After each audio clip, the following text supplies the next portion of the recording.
अस्सलाम वालेकुम, welcome to the channel and welcome to the new topic of public health. तो आज का जो हमारा टॉपिक होगा वो है हार्मोनल कॉन्ट्रासेप्टिव्स। हार्मोनल कॉन्ट्रासेप्टिव्स से पहले हमने डिस्कस किया था about the chemical methods and physical methods of the contraceptions. तो आज जो बात करेंगे वो हार्मोन से रिलेटेड होंगी कि हार्मोन के ज़रिए हम किस तरह से कॉन्ट्रासेप्टिव मेथड्स इस्तेमाल कर सकते हैं। अच्छा, अगर हम हार्मोनल मेथड्स की बात करें तो फर्स्ट ऑफ ऑल हम इसकी डिफिनीशन की बात करेंगे, कुछ टाइप्स है उसको हम डिस्कस करेंगे और फिर उस टाइप्स को सेपरेटली डिस्कस करेंगे। सो अगर हार्मोनल कॉन्ट्रासेप्टिव्स की बात करें, so these are the most effective spacing methods of contraception if use properly. अगर ये कॉन्ट्रासेप्टिव्स आप अच्छी तरह से इस्तेमाल कर ले तो ये मुफीद साबित हो सकती है।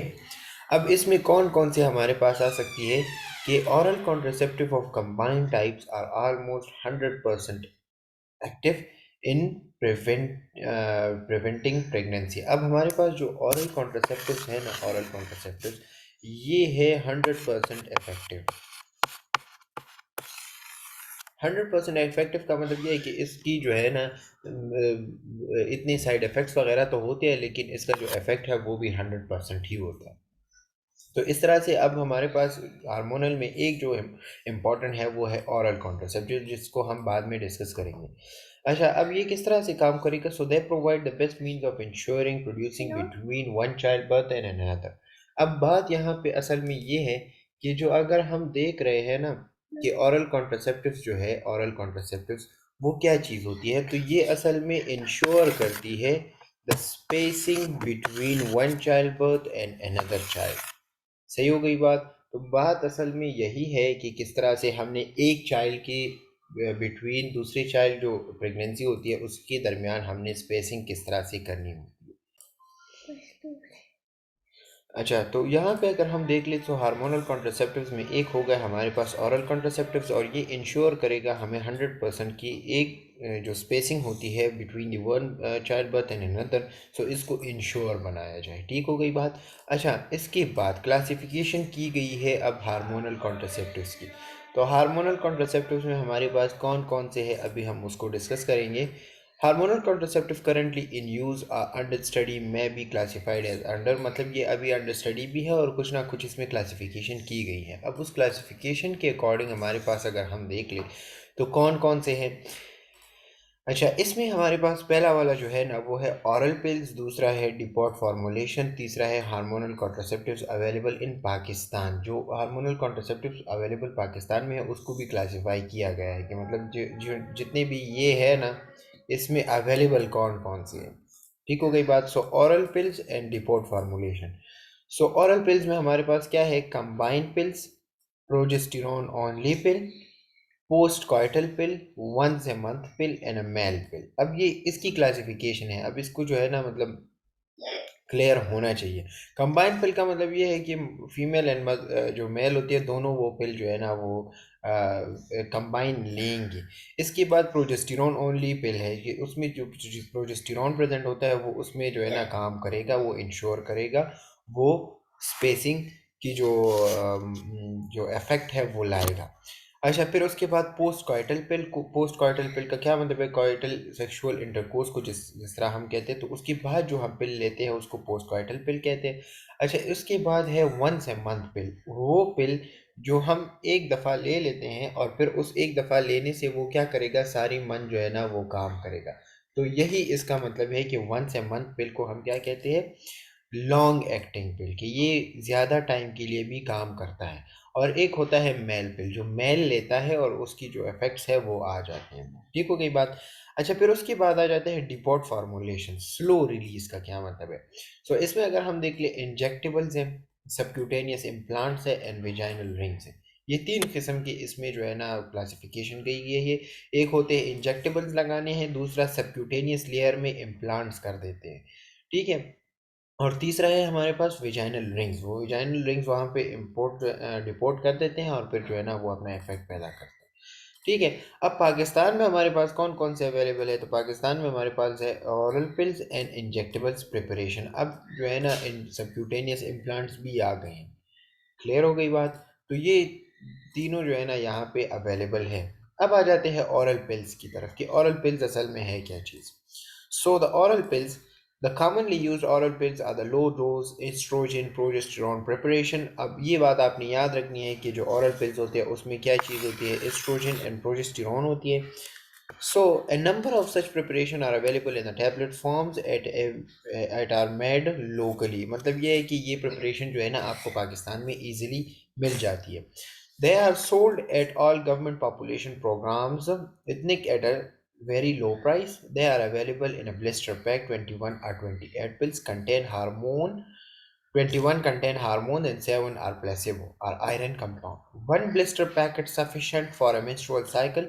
Each hormone pill contain 50 microgram estrogen and 1 microgram of progesterone. अब मैं आपको इसकी जो है ना वो बता देता हूँ। आपको यहाँ इस तरह की जो है ना स्ट्रिप्स मिलेंगे, ब्लिस्टर पैक्स उसको कहते हैं। उसमें इस तरह की जो है ना मतलब वो पिल्स प्रेजेंट होते हैं, ठीक है।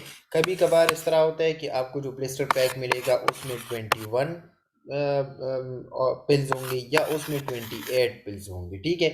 अब जो 28 पिल्स वाला है ना, 28 पिल्स में हमारे पास जो 21 पिल्स हैं वो क्या होंगे, वो हार्मोन्स होंगे, उसमें हार्मोन्स होंगे।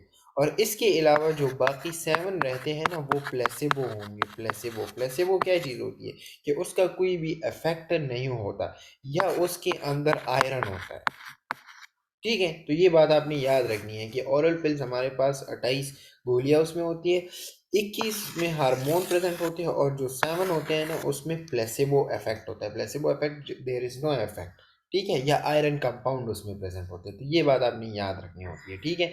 अब इसमें अगर हम देख ले तो ईच हार्मोन पिल होता है ना उसमें हमारे पास कितने माइक्रोग्राम ऑफ एस्ट्रोजन होता है।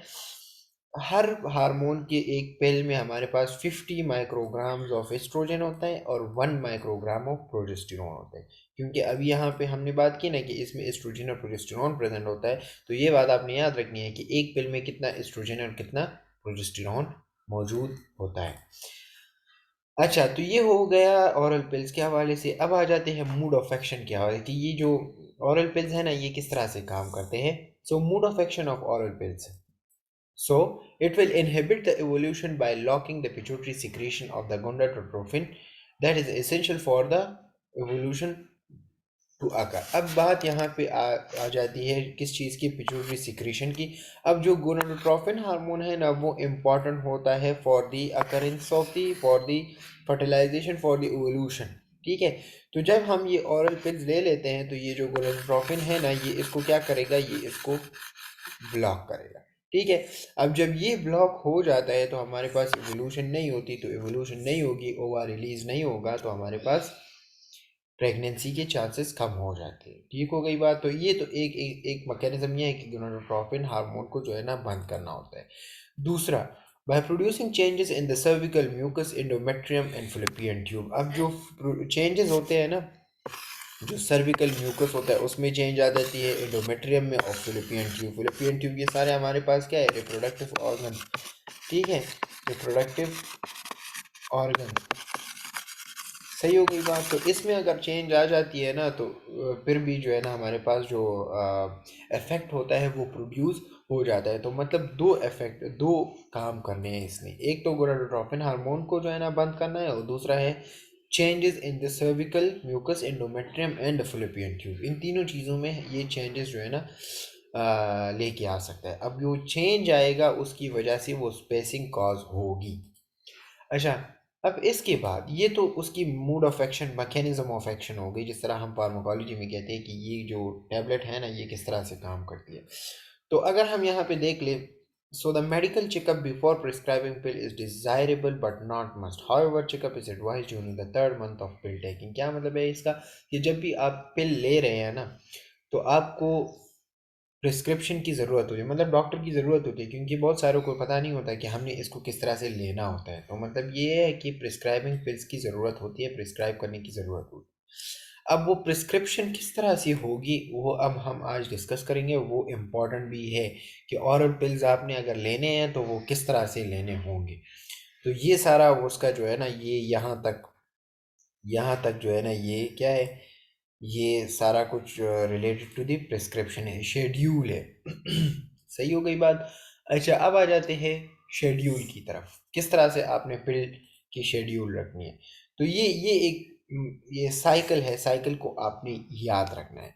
अच्छा, स्टार्ट कर लेते हैं फ्रॉम द फर्स्ट पॉइंट। तो ये क्या कर रहा है कि counting the first day of menstrual bleeding as day 1, the first should be the first pill should be taken on 5 of the cycle irrespective of the menstrual flow.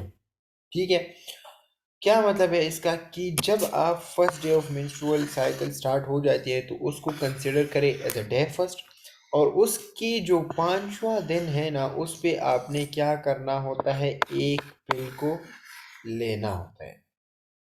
Clear हो गई बात। ये एक पिल हो गई on the 5th day of the menstrual cycle. Clear हो गई बात। अब इसके बाद क्या करना है, one pill should be taken regularly every day thereafter, preferably the same time till all 21 pills are finished. The best time is at after the dinner. क्या मतलब है इसका कि जब भी आपने पिल लेना है ना, एक पिल तो आपने यहाँ पे ले लिया, अब उसके बाद हर दिन आपने एक पिल लेना होता है। ठीक है, अनटिल जो 21 पिल होते हैं, 21 पिल्स होते हैं, वो फिनिश बोलते हैं। Clear. On the 5th day आपने स्टार्ट कर लिया, फिर उसके बाद आपने 21 पिल्स को ख़त्म करना है और हर रोज़ एक पिल लेना होता है। और ये जो है ना, इसके लिए बेस्ट टाइम क्या है, डिनर। जो डिनर का टाइम होता है वो सबसे बेहतरीन टाइम होता है टू टेक दी ऑरल पिल। अच्छा, फिर उसके बाद क्या करना है, for the 21 pill packet 1 week gap should give before the start of the next packet. क्या मतलब है इसका कि जब भी आप 21 पिल पैकेट की बात कर रहे हैं ना, तो उसमें हमारे पास कितना गैप होना चाहिए, जब आप दूसरा पैकेट स्टार्ट करें तो उसमें 1 वीक गैप होना चाहिए। ठीक है, मतलब आपने 21 पिल पैकेट स्टार्ट कर लिया। ठीक है, अब उसमें 1 वीक, जब आप ये पैकेट ख़त्म कर लेंगे तो जब दूसरा पैकेट आपने स्टार्ट करना होता है तो उसमें 1 वीक का गैप होना ज़रूरी है। क्लियर। तो यहाँ से फिर से मैं बता देता हूँ कि ऑन द 5th डे के बाद आपने 21 पिल्स को ख़त्म कर दिए, हर रोज़ आपने एक पिल लेना है। फिर उसके बाद जब 21 पिल्स ख़त्म हो जाते हैं, जो पैकेट ख़त्म हो जाता है, तो दूसरा पैकेट जो है ना, दूसरा पैकेट अगर आप स्टार्ट करेंगे तो उसमें एक हफ्ते का वक्फा होना बहुत ज़रूरी है, लेकिन वो इस वाले में जब आप 21 पिल पैकेट इस्तेमाल कर रहे हैं। ठीक हो गई बात। अच्छा, अब 28 वाले में क्या करना है कि in the 28 pill packet there should be no gap between finishing packet and starting the next. अब 21 पिल में तो हमने बात की थी कि एक हफ्ते का गैप होना चाहिए, फिर उसके बाद आपने दूसरा स्टार्ट करना है। लेकिन अगर आप 28 पिल वाली की बात कर रहे हैं तो उसमें क्या होना चाहिए, उसमें कोई भी गैप नहीं होना चाहिए। मिसाल के तौर पर आज आपने जो है ना पैकेट ख़त्म कर लिया, तो नेक्स्ट डे से नेक्स्ट पैकेट स्टार्ट करना है, कोई भी गैप नहीं होना चाहिए। क्योंकि ऑलरेडी अगर आप उसमें जो है ना 28 जो ले रहे हैं तो उसमें 7, अब इसमें एक क्वेश्चन ये है कि 21 वाले में हम क्यों गैप करते हैं, ठीक है, और 28 वाले में क्यों नहीं करते। तो अगर हमने यहाँ पे ऊपर पढ़ा भी है कि जो 28 वाला होता है उसमें 7 टैबलेट 7 पिल्स ऐसे होते हैं जिसमें होते हैं या प्लेसिबो इफेक्ट होता है, तो वो गैप ऑलरेडी जो है ना वो बन जाता है। ठीक है, तो 28 वाले में आपने कोई भी गैप नहीं लेना, फौरन ही उसके बाद नेक्स्ट पैक स्टार्ट करना। After 21 white pills are finished, brown pills should be taken 1 per day। मतलब क्या है, अब एक चीज़ यहाँ पे मैं आपको क्लियर कर देता हूँ कि यहाँ पे इस तरह के जो है ना पैकेट्स होते हैं। ठीक है, अब ये पैकेट क्या करेंगे, इसमें हमारे पास 21 पिल्स होते हैं। ठीक हो गई बात। 21 कंसिडर कर ले कि ये 21 है, तो ये 21 वाइट पिल्स होंगे, 21 वाइट पिल्स। और इसके बाद जो पिल्स होंगे ना उसमें इस तरह की जो है ना 7 पिल्स होंगे, 1 2 3 4 5 6 7। ये 7 पिल्स जो है ना ये ब्राउन है, ये वही पिल्स है जो हम इसको कहते हैं ना प्लेसेबो, ये वही है। ठीक हो गई बात। तो जब आप 21 पिल्स को ख़त्म कर लेंगे, ये यहाँ पे 100 brown pills should be taken 1 per day। वही बात है कि आपने फिर वो जो ब्राउन पिल्स लेने हैं वो भी हर रोज़ एक ही पिल लेना होता है ताकि वो 28 पिल्स कंप्लीट हो जाए। अच्छा, When all the pills are finished, the first white pill from new packet should be start very next day. क्या मतलब हुआ इसका? मिसाल के तौर पर मैं आपको बता दूं कि 1 जनवरी 2022 पे पैकेट ख़त्म हो गया है, 28 पिल्स कंप्लीट हो गए। तो आपने क्या करना है, ऑन द 2 जनवरी 2022 पे आपने न्यू पैकेट स्टार्ट करना है। ठीक है, ये 28 वाली की बात हो रही है, तो ये चीज़ आपको क्लियर होनी चाहिए। अच्छा, फिर उसके बाद क्या करना है? अब कभी कभार इस तरह हो जाता है कि जो है ना, आप भूल जाते हैं कि मैंने पिल भी लेनी है। तो अगर आप भूल जाएं तो फिर क्या करना होता है? तो अब यहाँ तक तो हमने नॉर्मल की बात की थी। इससे नीचे ये जो 3 पॉइंट्स हैं ना, ये उस कंडीशन में है कि मिसाल के तौर पर आप जो है ना भूल गए कि मैंने टैबलेट ली है कि नहीं ली। ठीक है। अच्छा, तो अब यहाँ पे देख लो, if a pill is forgotten at night, it should be taken as soon as remember during the night और द नेक्स्ट डे। मिसाल के तौर पर आप रात को भूल गए कि मैंने पिल नहीं ली, तो जब आपको जब भी याद आ जाए, अगर नाइट में याद आ गया या नेक्स्ट डे आपको याद आ गया, तो उसी टाइम आपने वही पिल लेना है जो आपने रात को भूला था। क्लियर हो गई बात? एक ये बात हो गई। इसके बाद if two pills are forgotten, अब जब 2 रातें हो गई है, आपने 2 पिल्स जो है ना वो आप भूल गए हैं, नहीं लिया आपने। So they should be taken as soon as remember, जब आपको याद आ जाए एज सून एज जो है ना आप उसको ले लें। The regular pill for that day should also be taken as usual time. मिसाल के तौर पर आप 2 पिल्स जो है ना वो भूल गई हैं, अब आपको इवनिंग की टाइम में याद आ गया कि 2 पिल्स तो मैंने लेनी है। ठीक है, अब वही 2 पिल्स जो है ना वो वही इवनिंग टाइम में आपने लेनी है।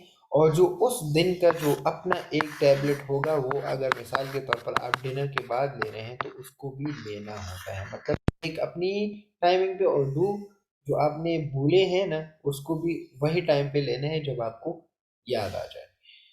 अच्छा, इसके अलावा if 3 or more pills have been forgotten, no more pills should be taken. There will be menstruation like bleeding. A new packet should be start on the day 5 for this bleeding and the correct regimen for। क्या मतलब हुआ इसका? कि मिसाल के तौर पर एक तो यहाँ पे बता दिया गया है कि अगर एक पिल आप भूल गए हैं तो चलो ठीक है, जब याद आ जाए उसको ले लिया करें। ठीक है। अगर मिसाल के तौर पर आप 2 पिल्स भूल गए हैं तो ठीक है, चलो जब भी याद आ जाए उसको ले लें। लेकिन अगर मिसाल के तौर पर 3 या उससे ज़्यादा पिल्स आप भूल जाए तो फिर उसके बाद क्या करना है? आपने पिल्स को कंटिन्यू नहीं करना।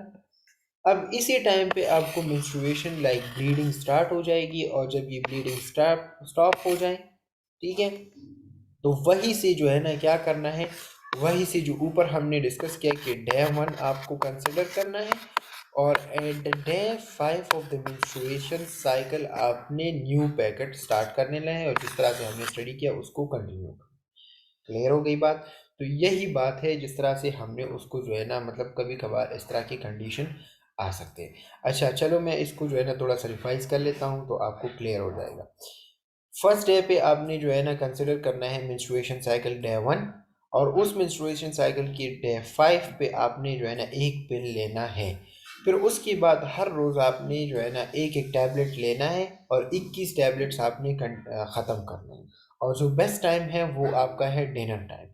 अच्छा, अगर 21 पिल पैकेट है तो अगर आप उसको ख़त्म करें, 1 पिल पैकेट को ख़त्म करें तो 1 वीक का गैप होना चाहिए। लेकिन अगर 28 पिल पैकेट है तो उसमें कोई भी गैप नहीं होना चाहिए। जब भी पैकेट ख़त्म हो, नेक्स्ट डे से आपने न्यू पैकेट स्टार्ट करना है। 21 जो वाइट पिल्स होते हैं उसके बाद आपने जो ब्राउन पिल्स होते हैं ना उसको भी टेकन 1 पर डे, एक गोली आपने रोज़ाना लेनी होती है। ठीक है। जब भी ये 28 वाला पैकेट ख़त्म हो जाए तो दूसरे दिन आपने क्या करना है? दूसरे दिन आपने नया पैकेट स्टार्ट करना है। अच्छा, फिर उसके बाद अगर मिसाल के तौर पर आप भूल गए हैं, कभी जो है ना आपने अपनी डोज मिस की है, तो अगर आपने एक गोली मिस की है, ठीक है, एक पिल आपने नहीं खाया, तो जब भी याद आ जाए नाइट में नेक्स्ट डे तो आपने वही टैबलेट उसी टाइम पे ही लेना है, और जो उस दिन का टैबलेट है वो भी अपने ही टाइम पे लेना है।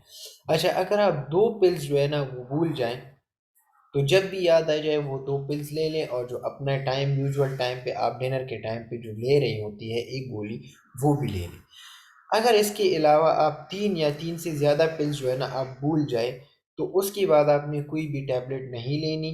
उसमें आपकी जो है ना मेंस्ट्रुएशन साइकिल स्टार्ट हो जाएगा, और जब भी menstruation cycle like bleeding start हो जाएगी, उसको आपने डे 1 कंसिडर करना है, जो हमने फर्स्ट पॉइंट में डिस्कस किया, ठीक है। और उसके डे 5 पे आपने क्या करना होता है, डे 5 से आपने न्यू पैकेट स्टार्ट करना है, ठीक है। न्यू पैकेट स्टार्ट करना है, और जिस तरह से हमने ये जो शेड्यूल बताया है, जिस तरह से हमने बताया कि किस तरह से आपने फॉलो करना है, वही इंस्ट्रक्शन के साथ आपने वही पैकेट फॉलो करना है। तो ये इम्पॉर्टेंट है related to the oral pills schedule.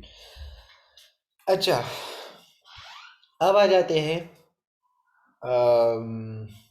Side effects of the oral pills. जिस तरह से हम मिसाल के तौर पर अगर ले रहे हैं जो हमारे पास है ऑरल पिल्स, तो इसकी साइड इफ़ेक्ट्स भी तो हो सकते हैं ना। तो कौन कौन से ऐसे साइड इफ़ेक्ट्स है जो मतलब related to the oral pills है, रिलेटेड टू द मेडिकेशंस है, ठीक हो गई बात। सो रिमेंबर वन थिंग, इसमें हमारे पास जो है ना पहला जो हमारे पास साइड इफ़ेक्ट है वो है नोजिया, ठीक है। मतलब आपको वोमिटिंग लाइक फीलिंग आएगी, ठीक हो गई बात। अच्छा, अगर हम यहाँ पे इस पैराग्राफ को स्टडी कर ले, तो ये क्या बता रहा है कि the mostly occur in the first 1 or 2 cycle of the pill taking usually subside with और without treatment after the third cycle with adjust to the hormonal changes. क्या मतलब है कि जब भी आप ऑरल पिल स्टार्ट करेंगे, तो उसके साथ ये जो फर्स्ट साइकिल 2 साइकिल एक दफ़ा दूसरी दफ़ा जो है ना आप करेंगे, तो इससे आपको ये फील होगा।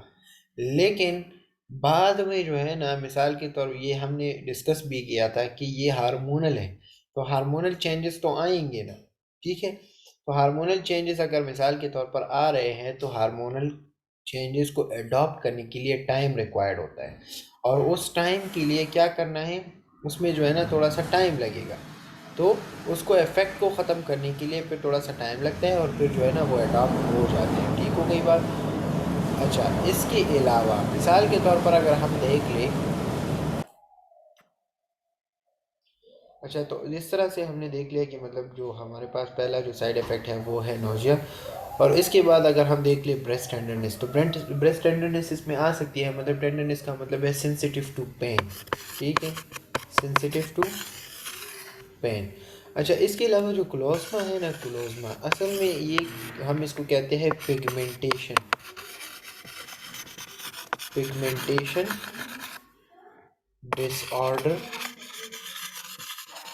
Disorder of skin. जो पिगमेंटेशन होती है ना, जिस तरह हमने पैथोलॉजी में डिस्कस किया हुआ है कि पिगमेंटेशन क्या चीज़ होती है, तो पिगमेंटेशन हो जाती है, एक कलरेशन जो है ना फेस पे आ सकती है, स्किन पे आ सकती है, तो इसको हम क्या कहते हैं, कोलोज़मा कहते हैं, ठीक हो गई बात। तो ये भी ऑरल पिल्स के साथ आ जाए। अच्छा, विजाइनल कैंडिडियासिस, विजाइनल कैंडिडियासिस असल में क्या चीज़ होती है, विजाइनल कैंडिडियासिस है fungal infection in the vagina, ठीक हो गई बात। इसके अलावा रिड्यूस मेंस्ट्रुअल फ्लो, जो मेंस्ट्रुअल फ्लो है ना वो भी कम हो जाती है, वो भी इसके साथ जो है ना कम हो सकती है। अच्छा, इसके अलावा स्पॉटिंग और ब्रेड थ्रू ब्लीडिंग, क्या मतलब है, इसमें जो है ना मतलब जो ब्लीडिंग होती है ना, अगर मिसाल के तौर पर मेंस्ट्रुअल ब्लीडिंग है भी, तो उसमें स्पॉटिंग या मतलब जो है ना ब्रेड टाइप ऑफ स्पॉटिंग जो है ना आपको नज़र आएंगे, मतलब उसमें जो है ना कलरेशन आ जाती है। अच्छा, इसके अलावा अब ये सारे जो है ना मतलब ये क्यों हो रहे हैं, ये इसलिए हो रहे हैं कि जो हमारे पास हार्मोन्स है ना, हमने उसको छेड़ा हुआ है। तो जब भी हार्मोनल चेंजेस आते हैं, तो इस तरह से ये सारे इफेक्ट भी आ सकते हैं। अच्छा, जो हमारे पास एमिनूरिया है, तो एमिनूरिया क्या चीज़ होती है, एमिनूरिया है एब्सेंस ऑफ मेंस्ट्रुएशन। क्या मतलब है इसका, एब्सेंस ऑफ मेंस्ट्रुएशन, जो मेंस्ट्रुएशन साइकिल है वो बिल्कुल एब्सेंट ही हो जाता है। इसके अलावा जो वेट गेन है ना, ये एक कॉमन साइड इफ़ेक्ट है ऑरल पिल्स का। जब भी फीमेल ऑरल पिल्स ले रही होती है, तो उसके साथ जो वेट गेन है वो बहुत ज़्यादा होता है। इसके अलावा हेडेक्स, ये भी जो है ना इसकी साइड इफ़ेक्ट में आ सकता है। अच्छा, अब कौन कौन से ऐसे जो है ना हमारे पास साइड जो कॉन्ट्रा इंडिकेशंस है, जिसमें हाँ आपने जो है ना मतलब जो ऑरल पिल्स है वो नहीं देने। तो इसमें बहुत सारे हैं। इसमें अगर आप देख ले, इसमें है फ्रैंक जॉन्डस। अब फ्रैंक जॉन्डस क्या चीज़ होती है? ये भी एक असल में जॉन्डस की एक टाइप है, ठीक है। तो इसको हम फिर डिवाइड भी करते हैं, मतलब एक्यूट हेपेटाइटिस और वेरिकोस वेन्स और ये सारा कुछ जो है ना, इसके और भी है, मतलब pre hepatic, hepatocellular and post hepatic jaundice.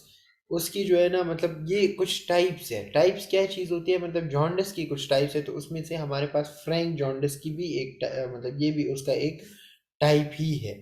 अब फ्रैंक जॉन्डिस में असल में होता क्या है, ठीक है। तो इसमें हमारे पास जो है ना, मतलब ये इसमें acute inflammation of the liver आ जाता है, inflammation of the bile duct आ जाती है। और इसके अलावा सिम्टम्स क्या होते हैं? तो इसमें अगर हम सिम्टम्स की बात करें तो सिम्टम्स में हमारे पास है एचिनेस, एब्डोमिनल पेन आ जाती है, वेट लॉस आ जाता है। तो ये फ्रैंक जो हमारे पास जॉन्डिस है ना, ये उसकी इफेक्ट्स होते हैं, फ्रैंक जॉन्डिस। अच्छा, फ्रैंक जॉन्डिस में एक चीज़ आपको याद मैं आपको करा दूं कि इसमें हमारे पास असल में क्या होता है, इसमें बिलिरुबिन की जो कंसंट्रेशन है ना वो बहुत ज़्यादा हो जाती है, ठीक है। अच्छा, एक और बात, एक्यूट हेपेटाइटिस, जो एक्यूट हेपेटाइटिस है ना, ये असल में क्या चीज़ है? एक्यूट मतलब हम कहते हैं for the short time and जब जल्दी से आ जाए, ठीक है। तो इसको हम एक्यूट कहते हैं। अब हेपेटाइटिस का क्या मतलब होता है? हेपेटाइटिस का मतलब है इन्फ्लेमेशन ऑफ द हेपेटोसेल्स, हेपेटोसाइट्स, ठीक हो गई बात। तो ये कुछ कॉन्ट्रा इंडिकेशंस है। अगर मिसाल के तौर पर एक बंदे को जो है ना फ्रैंक जॉन्डिस है या एक्यूट हेपेटाइटिस है, तो हम उसमें जो है ना, मतलब ऑरल पिल्स नहीं दे सकते, ठीक हो गई बात। अच्छा, इसके अलावा अगर हम बात करें वेरिकोस वेन्स की, तो वेरिकोस वेन्स हमारे पास क्या चीज़ होती है और इसमें होता क्या है? तो जो हमारे पास वेन्स होते हैं ना, वो हमारे पास ट्विस्टेड हो जाते हैं और इनलार्ज हो जाते हैं, इनलार्ज, ठीक है। ट्विस्टेड एंड इनलार्ज बन जाते हैं, क्लियर हो गई बात। तो ये बात आपने याद रखना है कि वेकस फैन में भी हम नहीं दे सकते। अच्छा, अगर हिस्ट्री ऑफ थ्रम्बो एम्बोलिज्म हो, थ्रम्बो एम्बोलिज्म का क्या मतलब है कि मतलब एम्बोलिज्म बना हुआ हो, थ्रम्बस बना हुआ हो, तो उसमें भी हम नहीं दे सकते। ब्रेस्ट कैंसर में नहीं दे सकते अगर हो। एबनॉर्मल यूट्रीन ब्लीडिंग, अगर एबनॉर्मल यूट्रीन ब्लीडिंग है तो उसमें नहीं दे सकते। फेब्रॉइड्स में नहीं दे सकते। ये भी एक इम्पॉर्टेंट कॉन्ट्राइंडिकेशन है कि मिसाल के तौर पर आपको फेब्रॉइड्स है तो आप जो है ना उसमें नहीं दे सकते। अब फेब्रॉइड्स को डिफाइन हम किस तरह से करते हैं? So fibroids are non cancerous, cancerous growth, growth in the वomb, ठीक है। जो यूट्रस है ना उसमें अगर abnormal sorry non cancerous growth develop होना, तो इसको हम फेब्राइड्स कहते हैं। तो फेब्राइड्स में भी हम क्या नहीं दे सकते? ऑरल पिल्स नहीं दे सकते। अच्छा, इसके अलावा अगर हाइपरटेंशन है, डायबिटीज़ मेलाइटिस है, तो इसमें हम जो है ना ऑरल पिल्स नहीं दे सकते। ये कॉन्ट्रा इंडिकेशंस है किस चीज़ की? ये है ऑरल पिल्स की। तो ये बात आपने याद रखनी है। ये कुछ जो है ना कॉन्ट्रा इंडिकेशन है, ये आपने याद रखने पड़ते हैं कि क्यों जो है ना हम इसमें नहीं दे सकते, क्योंकि अब नॉर्मल कंडीशन है, वो ऑलरेडी नॉर्मल नहीं है। तो अगर हम उसके हार्मोन्स में चेंजेस करेंगे तो उसमें मसले आ सकते हैं, ठीक हो गई बात। तो यहाँ पे हमारा ऑरल पिल्स वाला जो टॉपिक है वो ख़त्म हो गया है, ठीक हो गई भाई। ये थोड़ा सा लॉन्ग टॉपिक है लेकिन आज हम इसको ख़त्म करने वाले थे क्योंकि ये फिर जो है ना रह जाता है। अच्छा, अब आ जाते हैं इंजेक्टेबल्स प्रिपरेशन। तो ये शॉर्ट टॉपिक है। इंजेक्टेबल्स प्रिपरेशन में क्या है, जो हम इंजेक्शंस के ज़रिए देते हैं। So the commonly use injectable preparation इस पाकिस्तान इज डिपोर्ट प्रोजेस्टेरॉन। हम क्या करते हैं? डिपोर्ट करते हैं, प्रोजेस्टेरॉन की इंजेक्शंस लगाते हैं। It is an intramuscular injection that provide contraception for 3 months. ये हम इंट्रामस्कुलर इंजेक्शंस लगाते हैं और वो स्लोली स्लोली रिलीज होते हैं और ये हमारे पास 3 मंथ्स तक काम करते हैं, 3 महीने ये काम करता है। Each 1 ml ampule contain 200 micrograms of norethistron in then an oily solution। क्या मतलब है इसका? में इसमें हमारे पास 200 माइक्रोग्राम्स की जो है ना हार्मोन जो प्रोजेस्टेरॉन है वो प्रेजेंट होती है इन 1 ml ऑफ एम्प्यूल। ठीक हो गई बात। अच्छा, the injection is given deep into the gluteal muscle with in the first day 5 of the menstrual cycle. क्या मतलब हुआ इसका कि जो ग्लूटल मसल है हम उसमें डीप लगाते हैं इसको, और फर्स्ट डे 5 की जो है ना, जो 5 डेज होते हैं ऑफ मेंस्ट्रुअल साइकिल, उसमें हम ये इंजेक्शंस लगाते हैं। अच्छा, फिर उसके बाद subsequent injections are given every 12 weeks, मतलब उसके अलावा जो इंजेक्शंस होते हैं ना वो हम 12 हफ्ते बाद जो है ना इसको कंटिन्यू करते हैं। तो मतलब जो फर्स्ट 5 डेज होते हैं उसमें हम क्या करते हैं, इंजेक्टेबल्स लगा लेते हैं, और फिर उसके बाद जो सब्सीक्वेंट उसके बाद जो लगाना होता है वो हम हर 12 वीक जो है ना लगा रहे होते हैं। ठीक है।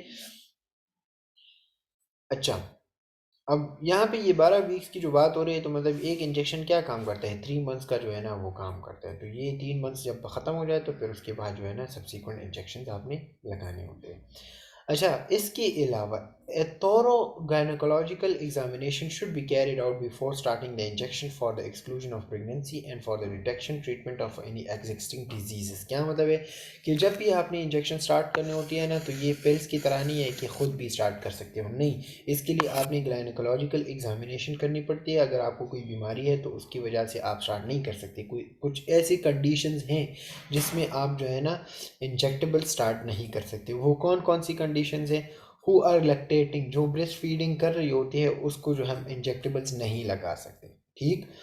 Who forget to take oral contraceptive pills regularly, वो, अच्छा, नहीं, ये मैं आपको बता देता हूँ कि जो मतलब ये वाले जो है ना, ये वाले ये वो है जो हम लगा सकते हैं, जो कंडीशन है जिसमें हम लगा सकते हैं। वो कंडीशन जिसमें हम नहीं लगा सकते वो हमारे पास मुख्तलिफ होते हैं, मतलब उसकी कुछ कॉन्ट्रा इंडिकेशंस हैं। अब वो कॉन्ट्रा इंडिकेशंस हमारे पास कौन कौन से हैं, मतलब जिस तरह से हमने ऑरल पिल्स की बात की ना, तो इसी तरह से जो इंजेक्टेबल्स है इसकी भी वो हो सकते हैं, कॉन्ट्रा इंडिकेशंस हो सकते हैं। तो कॉन्ट्रा इंडिकेशंस में हमारे पास क्या है, जो ब्रेस्ट कैंसर है उसमें हम नहीं लगा सकते। ठीक है। इसके अलावा मिसाल के तौर पर अगर डायबिटीज़ मेलाइटिस है तो इसमें नहीं लगा सकते। अगर कोई डिप्रेशन की बीमारी है तो इसमें भी हम इंजेक्टेबल नहीं लगा सकते। इसके अलावा अगर मिसाल के तौर पर हाइपरटेंशन है तो इसमें भी हम ऑरल पिल्स नहीं लगा सकते। ठीक हो गई बात। तो ये सारे जो है ना ये किस चीज़ में आ सकते हैं, ये contraindication of the injectables preparation में, कि हम जो है ना कब ऐसी कंडीशन होती है जिसमें हम इंजेक्टेबल प्रिपरेशन नहीं लगा सकते। तो इसके लिए, इसके एग्जामिनेशन के लिए आपने किस गायनेकोलॉजिकल एग्जामिनेशन करनी पड़ती है। अगर मिसाल के तौर पर आपको कोई जो है ना डिजीज़ वगैरह है तो इसमें आप इंजेक्टेबल प्रिपरेशन नहीं लगा सकते। अब वो कौन सी कंडीशंस है जिसमें सूटेबल होता है फॉर वुमेन कि वो जो है ना वो क्या करे, इंजेक्टेबल्स लगाए। तो मिसाल के तौर पर जो ब्रेस्ट फीडिंग कर रही होती है तो उसको आप इंजेक्टेबल्स प्रिपरेशन लगा सकती है। ठीक है। दूसरी, who forget to take oral contraceptive pills regularly, मिसाल के तौर पर एक बंदी ऐसी है कि वो मतलब ऑरल पिल्स को जो है ना बार बार भूल रही है, बार बार भूल रही है, तो उसके भी साइड इफ़ेक्ट्स ही होते हैं, कुछ भी फ़ायदा नहीं होता। तो मतलब आप एक दफ़ा इंजेक्शन लगा ले, बात ही ख़त्म हो जाएगी। ठीक है। तो जो लोग ऑरल पिल्स को भूलते हैं तो उसके लिए इंजेक्टेबल्स की प्रिपरेशन अच्छी होती है। अच्छा, who need immediate postmortem and post abortion contraceptive protection, क्या मतलब है इसका, कि जो ज़रूरी होता है postmortem, immediate postmortem and post absorption abortion contraceptive protection, तो उसके लिए भी ये इम्पॉर्टेंट होता है पोस्टमार्टम के लिए और पोस्ट एबॉर्शन के लिए। जो प्रिपरेशंस यूज़ होती है कॉन्ट्रासेप्टिव्स की वो है इंजेक्टेबल। क्लियर हो गई बात। तो ये इंजेक्टेबल्स प्रिपरेशन की कुछ इंडिकेशंस है कि हम जो है ना इसको दे सकते हैं। क्लियर। अच्छा, यहाँ पे हमारा जो टॉपिक है वो ख़त्म हो गया है। इंशाल्लाह नेक्स्ट लेक्चर में हम इंट्रायूट्रीन कॉन्ट्रासेप्टिव डिवाइसेस की बात करेंगे, जो एक अलग सा टॉपिक है, और उसमें हम इंट्रायूट्रीन डिवाइसेस को डिस्कस करेंगे। ठीक हो गई बात। अच्छा, 1 मिनट में आपको एक चीज़ दिखाने वाला था कि वो शायद अगर हो तो मैं आपको दिखा दूँ। ये 1 मिनट में आपके साथ शेयर करता हूँ। अच्छा, अगर आपको यहाँ पे स्क्रीन पे नज़र आ रहा है ना, तो ये मेथड्स ऑफ कॉन्ट्रासेप्शंस को डिवाइड किया गया है कि एक होता है हार्मोनल, ठीक है, और दूसरा है नॉन हार्मोनल। तो हार्मोनल में फिर मेल्स के लिए अलग है, फीमेल्स के लिए अलग है। यहाँ पे नॉन हार्मोनल में मेल्स और फीमेल्स के लिए अलग। ठीक है, तो अगर हम यहाँ पे देख ले, मेल्स के लिए इंजेक्टेबल्स भी हैं, गॉसिपोल्स भी है, फीमेल्स में ओरल है, इंजेक्टेबल्स भी है, इम्प्लांट्स भी है, ट्रांसडर्मल पैड्स भी है। नॉन हार्मोनल में हमारे पास मेल्स में नेचुरल है, बैरियर है, ओरल है, परमानेंट है। इस तरह से फीमेल में भी ये सारा कुछ ही प्रेजेंट होता है। ठीक हो गई बात। तो ये सारे जो है ना, ये क्या चीज़ होती है, ये है क्लासिफिकेशन ऑफ दी कॉन्ट्रासेप्टिव्स। किस तरह से हम जो है ना इस्तेमाल कर सकते हैं। इंशाल्लाह नेक्स्ट लेक्चर में हम आईओडीज़ की बात करेंगे, जो हमारे पास इंट्रायूट्रीन डिवाइसेस होते हैं उसके बारे में बात करेंगे।